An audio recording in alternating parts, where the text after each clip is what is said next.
A lot of my life is filled with fear. I'll bet you didn't know that, or perhaps you don't even believe me. Fear of the unknown, fear of failing myself and others, fear of wasting my life.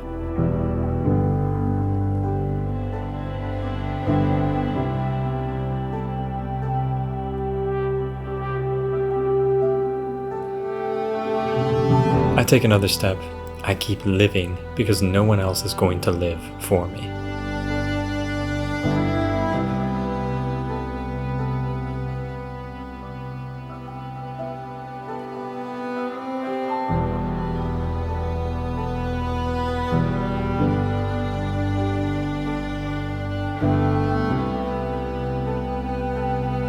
Have you ever been so afraid, so unsure, so unable to move lest you do the wrong thing that you can't move at all?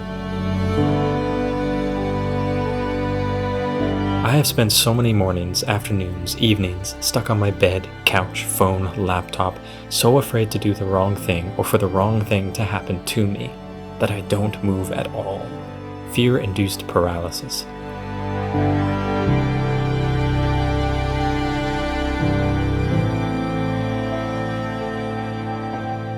This trip, even this trip into the mountains, the beautiful, beautiful mountains, I was dreading this trip.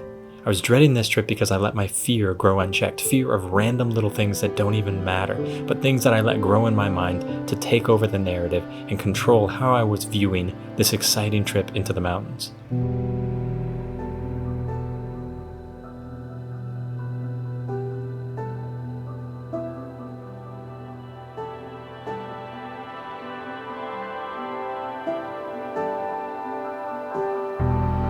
Have you ever heard someone talk about how by letting our fear win, we often suffer worse than we would, even if the thing we were afraid of happened?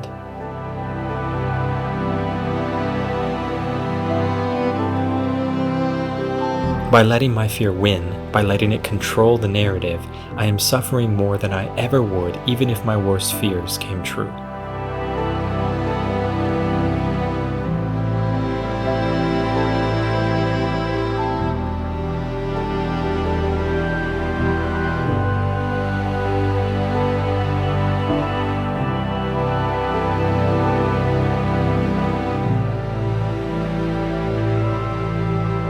Life is a process of learning and growing.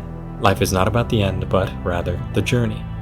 I know that my fears, my anxiety, my tendency to lose the battle with my weaknesses, my fears included, is something I need to work on, and I do work on it.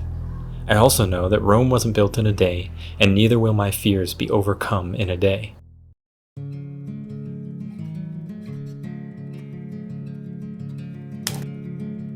So, the only answer I see is to just f***ing go for it.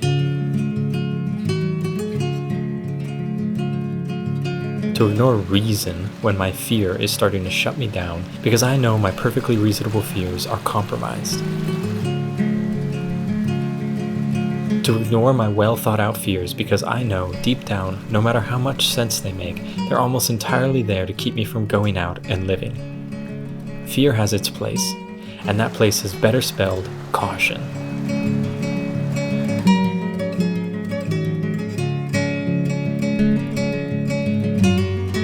So why do I take another step in the face of crippling fear? Because to stand still, to give in to my fear, is to stop living and begin surviving, to forgo thriving in order to simply survive.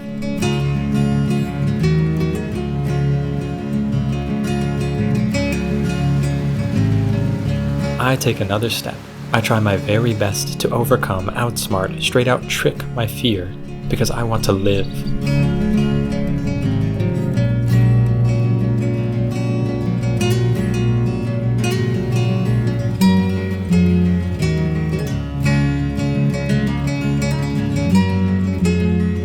I don't want to remain paralyzed as a product of all the reasonably well thought out fears that I can have over anything that I do in my life.